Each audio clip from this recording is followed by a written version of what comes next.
శ్రీమతి పద్మావతి రెడ్డి గారు.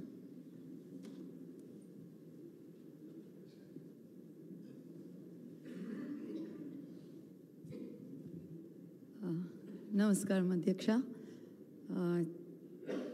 చాలా సంతోషం అధ్యక్ష ఈరోజు నాకు ఇప్పుడు ఛాన్స్ ఇచ్చినందుకు. ముందుగా మీరు ఎలెక్ట్ అయినందుకు యునానిమస్గా మా తరఫున మరి కోదాడ నియోజకవర్గ ప్రజల తరఫున మీకు శుభాకాంక్షలు తెలియజేస్తున్నాను. మరి అధ్యక్ష, ఇది నాకైతే పర్సనల్గా ఒక మహిళగా చాలా సంతోషంగా ఉంది.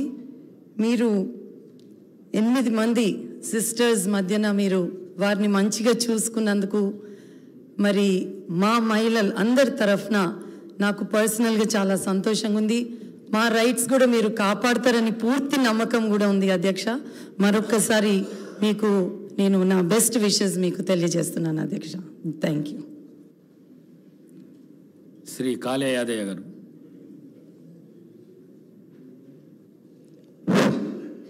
తెలంగాణ రాష్ట్ర 3వ శాసనసభ స్పీకర్గా ఎన్నికైనందుకు మొట్టమొదట నా హృదయపూర్వక ధన్యవాదాలు.